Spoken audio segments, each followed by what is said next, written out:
श्रोतागण, पुनरुत्थान कार्यक्रम एक ऐसा कार्यक्रम है जिसमें प्रतिदिन नए नए विषय बताए जाते हैं और वो विषय ऐसे होते हैं जो समग्र चीजों का अवलोकन करते हैं, चाहे हमारे जीवन से संबंधित हो, चाहे हमारे समाज से संबंधित हो, चाहे हमारे देश से संबंधित हो, चाहे विश्व से संबंधित हो, चाहे मानवता से संबंधित हो, चाहे कृषि से संबंधित हो, चाहे पर्यावरण से संबंधित हो, चाहे कॉस्मोस से संबंधित हो, और प्रतिदिन नए नए विषय बताए जाते हैं और वो विषय जो है पूरे अनुसंधान सहित रखे जाते हैं, पूरा रिसर्च करके रखे जाते हैं। इसीलिए जो कोई भी कार्य रिसर्च करके किया जाता है उस कार्यक्रम में समग्रता आती है और उस कार्यक्रम के अंदर गहराई होती है।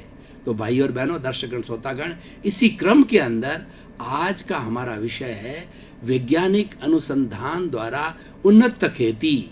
दो शब्द है, वैज्ञानिक अनुसंधान, दूसरा उन्नत खेती।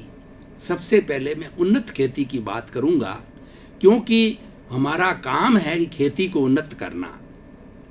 मैं आपको पुरानी हिस्ट्री बताऊं तो जब कृषि युग आया तो उस युग के अंदर जो कृषि करने वाले हमारे अन्नदाता किसान लोग हुआ करते थे, वो बैलों के माध्यम से, ऊंट के माध्यम से, अन्य पशुओं के माध्यम से जो है पीछे जो हल लगा करके और हल के ऊपर जो है बीज डाल करके और एक एक बीज गिरता जाता था और नीचे जो उसका प्लो होता था जो कि तीखा होता था उसके द्वारा जो है वो जमीन का जो है वो लेवलिंग होती जाती थी और वो बीज गिरते जाते थे। ये लंबे वर्ष समय तक चला। उसके बाद में ट्रैक्टर का युग आया तो ट्रैक्टर में एक ही जगह कई हल लगा दिए गए, 5, 7, 10, 15, और हर एक के अंदर बीज डालने लगे तो वो एक साथ जो है वो जमीन के अंदर 10-10, 12-12 लाइनें होती थी और उसके अंदर बीज पड़ते थे। ये काम जो है और तीव्र गति से होने लग गया। लेकिन ये होने के बाद हमारी ट्रेडिशनल चीजें थी, जो हमारे पशुओं का काम था, वो पशुओं का कार्य रुक गया, चाहे बैलों का हो, चाहे ऊंटों का हो या अन्य पशुओं का हो, तो यानी वो प्रभावित हो गया। जब कोई चीज मैकेनाइज्ड होता है तो ट्रेडिशनल काम अवश्य ही प्रभावित होता है, परंतु ये समय का अलग अलग फेर होता है कि जो है वो मैकेनाइज चीज़ों को लिया जाता है। तो उसके बाद के अंदर और समय बदला। अब वर्तमान का जो युग है वो विज्ञान का युग है। हमारा कृषि मंत्रालय है, उसी कृषि मंत्रालय ने एक पूरा विभाग खोल दिया है कि हम उन्नत खेती कैसे करें। उसके लिए ट्रेनिंग दी जाती है। यूनिवर्सिटी के अंदर कृषि विश्वविद्यालय खुल गई, कृषि कॉलेजेस खुल गए, कृषि स्कूल्स खुल गए और उसके अंदर उन्नत खेती करने के लिए कोर्स रखा जाता है कि उन्नत खेती कैसे की जाती है। बीज के संबंधी हो, चाहे हल चलाने के संबंधी हो, चाहे जमीन के अंदर मृदा यानी उसको जो उपजाऊ बनाने के संबंधी हो, जलवायु से संबंधित हो, टाइमिंग के संबंधी हो, सारी बातों के लिए सिखाया जाता है। और उसका प्रभाव यह हुआ कि धीरे धीरे जो है हमारी खेती, जैसे यहाँ जोधपुर हमारे काजरी है, उसमें अनुसंधान किया जाता है, नए नए जो है ग्राफ्टिंग किया जाता है बीजों का, और उसके द्वारा जो है वो नए नए पौध तैयार की जाती है, नए नए फ्रूट्स तैयार किए जाते हैं, नए नए बीज तैयार किए जाते हैं। को उसके लिए क्लोनिंग के द्वारा, वो क्लोनिंग प्रोसेस कहलाता है, उसके द्वारा किए जाते हैं। तो भाई और बहनों, दर्शकगण, श्रोतागण, जैसा कि आज का हमारा विषय है कि वैज्ञानिक अनुसंधान इतना बढ़ गया है। सबसे पहले हम एक एक चीज की बात करें। वैज्ञानिक अनुसंधान में सबसे पहला आता है खेत, हमारा जमीन का उपजाऊपन।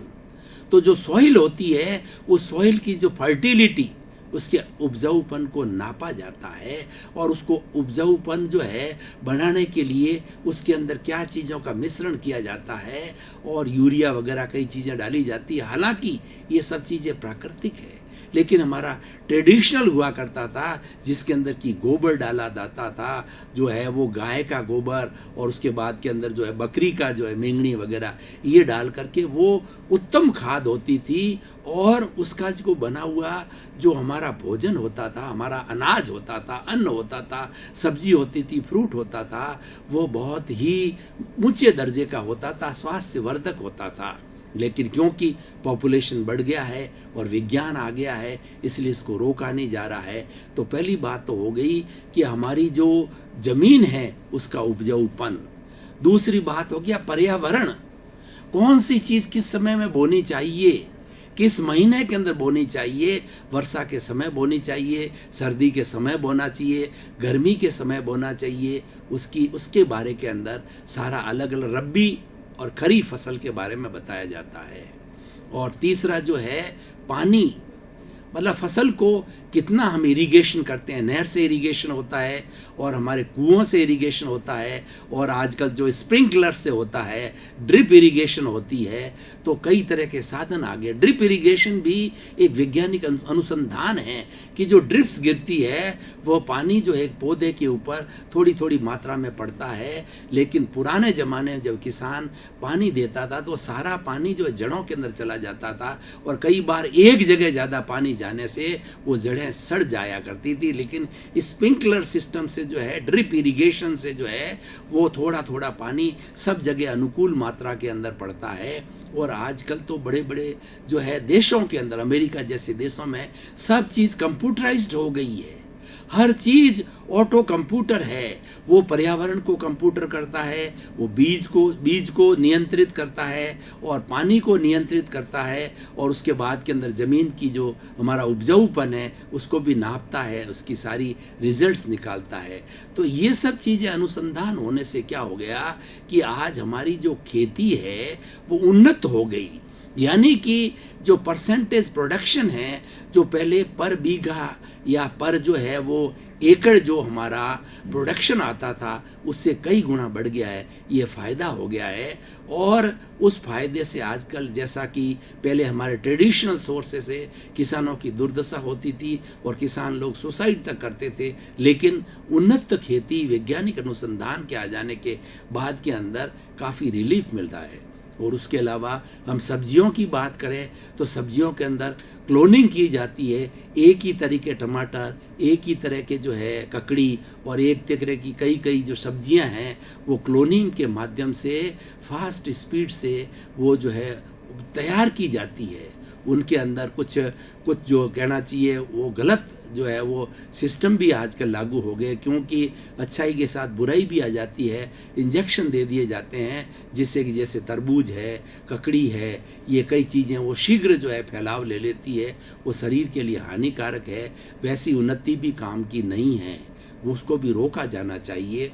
तो इस तरीके से सही मायने के अंदर अच्छा बीज की बात करें तो उन्नत बीज का जो है आज बहुत बड़ा परीक्षण किया गया है कि बीज पहले तो क्या होता था कि जो किसान होता था बाजार के अंदर जैसी चीज़ मिलती थी वैसा खरीद करके वो बो देता था, लेकिन आजकल शंकर बाजरा और कई तरह के बीज की हाइब्रिड के जो है बीज आते हैं। तो उस बीज से क्या होता है कि हमारी फसल का प्रोडक्शन, जो average rate of the production है वह बढ़ जाता है और बढ़ करके जो है और अच्छी फसल को तैयार करता है। तो भाई और बहनों, दर्शकगण, श्रोतागण, ये आजकल वैज्ञानिक अनुसंधान से जो है वो हमें बहुत फायदा हुआ है, हमारी कृषि के अंदर बहुत उन्नति हुई है। लेकिन इसके मैं कुछ ड्रॉबैक्स भी आपको बताना चाहता हूँ, इसके नुकसान भी बताना चाहता हूँ। पहले ट्रेडिशनल खेती होती थी तो उसके अंदर जो खाद काम ली जाती थी वो खाद जो है रियल खाद होती थी और वो स्वास्थ्यवर्धक होती थी। लेकिन आजकल यूरिया वगैरह प्रोडक्शन बढ़ाने के लिए वो शरीर के लिए हानिकारक है। कई तरह के जो है वो कई तरह की दवाएं छिड़की जाती है, वो दवाएं भी हमारे स्वास्थ्य के लिए बहुत हानिकारक है। और आज जितनी बीमारियां बढ़ रही है, उस बीमारियों के अंदर सबसे बड़ा कारण है कि ये सब्जियों के अंदर और फ्रूट्स के अंदर जो है इंजेक्शन दिया जाना और उसके साथ साथ दवाइयों का छिड़का जाना, ये हमारे लिए बहुत बड़ा घातक सिद्ध हो रहा है। तो भाई और बहनों, दर्शकगण, श्रोतागण, इस ऐसी उन्नति को रोका जाना चाहिए। ये उन्नति हमारे काम की नहीं है कि जो उन्नति व्यक्ति के स्वास्थ्य के साथ खिलवाड़ करे, वो उन्नति नहीं है। जो व्यक्ति को अच्छा बनाए, प्रसन्न बनाए, स्वस्थ बनाए, वह उन्नति कहलाती है। उन्नति हम किसको कहते हैं? क्या हम जो है केवल प्रोडक्शन बढ़ाने को, चाहे लोग मरते रहे, चाहे लोगों का स्वास्थ्य बिगड़ते रहे, उसको उन्नति करें, तो ये कभी भी टॉलरेट नहीं किया जाएगा। और आजकल ऐसा हो रहा है। सरकार को इसके ऊपर कड़ी पाबंदी करनी चाहिए कि बहुत से किसान लोग जो है अपने लोभ लालच के लिए ये चीज़ें जो है वो यूज़ कर रहे हैं। यूरिया का जो है और इंजेक्शन देने का है, दवाइयों का छिड़कना बहुत ज़्यादा एक्सेसिव रेट के अंदर हो रहा है। अब आदमी कहाँ कहाँ तक बचे? आज सारा पर्यावरण जो है पॉल्यूटेड हो रहा है। ये सारी सृष्टि है पंचभूतात्मक है, पृथ्वी, जल, अग्नि, वायु और आकाश। आज पृथ्वी को देखिए कि पृथ्वी को जो है कितना गंदा यूरिया वगैरह डाल करके और कितनी कितनी तरह की सिंथेटिक खाद डाल करके, ज़्यादा प्रोडक्शन लेकर के उसको बंजर बना दिया है। 2-3 बार लगातार जो है आप यूरिया वगैरह डालते रहो तो उसकी जो मृदा की जो है फर्टिलिटी है वो समाप्त हो जाती है और वो बंजर जैसी हो जाती है। तो आज से बहुत ऐसा हो रहा है, बहुत सी खेती जो है वो बंजर के रूप के अंदर होने लगी है। सबसे बड़ा नुकसान होता जा रहा है।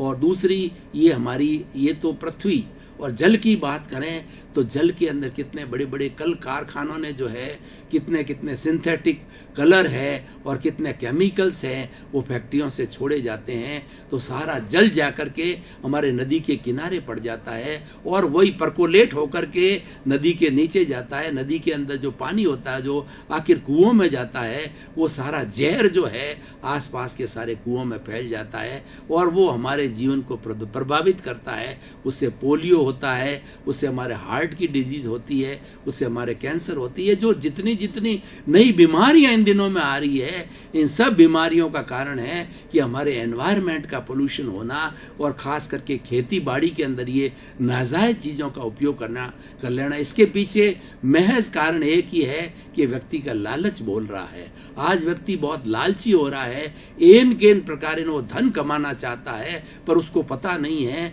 कि ये धन क्या उसके साथ जाएगा। ये धन तो यहीं पड़ा रह जाएगा, साथ में जाने वाली आत्मा हो जाएगी, उसको भारी करके नहीं लेना। हमारे जीवन का लक्ष्य होना चाहिए, प्रसन्नता होनी चाहिए, परोपकार होना चाहिए, किसी को कष्ट न हो ऐसा कार्य होना चाहिए। लेकिन ये इलीगल मीन्स जो है आज वैज्ञानिक तरक्की के साथ में आ गए हैं, उन्हें हमें रोका जाना चाहिए। पृथ्वी, जल, अग्नि, आज देखिए चारों तरफ जो है कितना धुआं छोड़ा जा रहा है, फैक्ट्रियों का बड़ा बड़ा धुआं।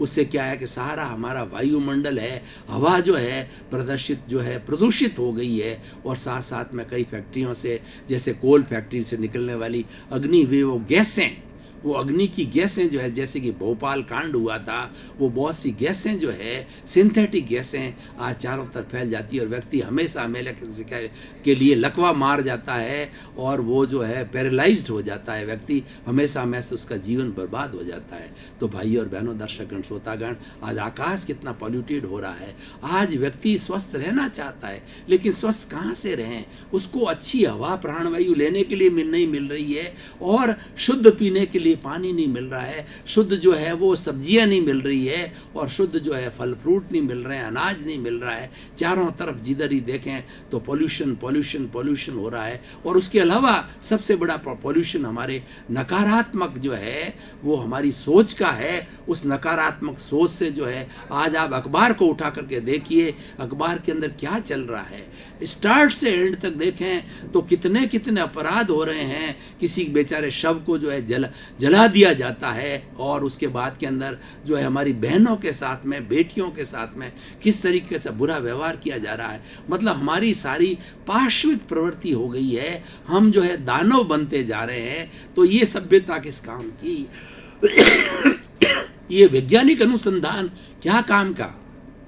हम वैज्ञानिकता को बुरा नहीं मानते हैं, लेकिन वैज्ञानिकता जो है हमें खुशहाली देने वाली होनी चाहिए, हमें आनंद देने वाली होनी चाहिए, हमें प्रसन्नता देनी होनी चाहिए। क्योंकि हमने मनुष्य जीवन के अंदर जन्म लिया है तो हमारा मुख्य उद्देश्य है happiness, pleasure, peace, prosperity, health, happiness और हार्मोनी। ये हमारे जीवन के उद्देश्य है, और ये उद्देश्य तब आएंगे कि हमें पर्यावरण से सब चीज़ अच्छी मिलेगी। तो मैं बात कर रहा था कि वैज्ञानिक अनुसंधान द्वारा हमारी उन्नत खेती बहुत अच्छी बात है, हम कर रहे हैं और होना भी चाहिए। लेकिन इसमें जो बैड मीन्स आ गए हैं, बैड मीन्स आने का कारण वैज्ञानिकता बुरी नहीं है, जो उन्नत खेती की जा रही है वो बुरी नहीं है, लेकिन बैड मीन्स जो आ गए हैं वो व्यक्ति के लोभ के कारण आ गए हैं। उसको सरकार को ऐसे लोगों को रोका ना जाना चाहिए, दंडित किया जाता है। जो कि व्यक्ति के स्वास्थ्य के साथ खिलवाड़ करता है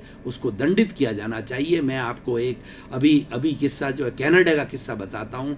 एक भारतीय व्यक्ति जो है किसी कनाडा की डेयरी के अंदर जो है वो कार्य कर रहा था, तो उसको डेयरी के कुछ जो उत्पादन दूध का कम हो रहा था, तो मालिक को बड़ी कष्ट हो रही थी। तो मालिक का उस व्यक्ति जो इंडियन था उससे वार्तालाप हुआ कि इस तरीके से हमें अभी पोसा नहीं रहा है, थोड़ा नुकसान जा रहा है। तो उसने व्यक्ति ने तुरंत ही सुझाव दे दिया कि आप दूध के साथ पानी मिला दीजिए।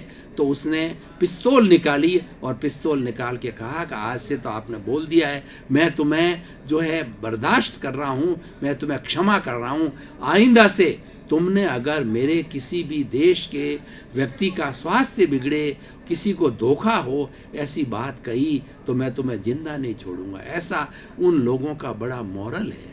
तो भाई और बहनों, हमें किसी के जीवन के साथ खिलवाड़ नहीं करना चाहिए। उस स्वार्थ की पूर्ति करने से क्या होगा, वो स्वार्थ हमारे को हर वक्त कसोटता रहेगा और हमारे मन के अंदर एक डर बना रहेगा, भय बना रहेगा और एक संकोच बना रहेगा कि हम ऐसे गलत कार्य कर रहे हैं। तो भाई और बहनों, दर्शकगण, श्रोतागण, विषय बहुत सुंदर है। हमें विज्ञान की उन्नति को अपनाना है, अपना करके हमें खेती बाड़ी को उन्नत करना है और साथ साथ में ध्यान रखना है, गांव के लोगों को भी ध्यान रखना है, शहर के लोगों को भी ध्यान रखना है, सभी सरकारों को भी ध्यान रखना है कि हमें ऐसे लोग, कुछ ही लोग होते हैं, सारे लोग नहीं होते हैं, 1-2% लोग होते हैं जो लोभी लोग हैं, उनको चेकआउट किया जाना चाहिए और ऐसे अपराधियों लोगों को कड़ी से कड़ी सजा देनी चाहिए जो कि ऐसा कार्य करते हैं। कोल्ड स्टोरेज का देखिए कि आज हर जो है समय के अंदर हर फसल मिल जाती है, जबकि फसल का जो है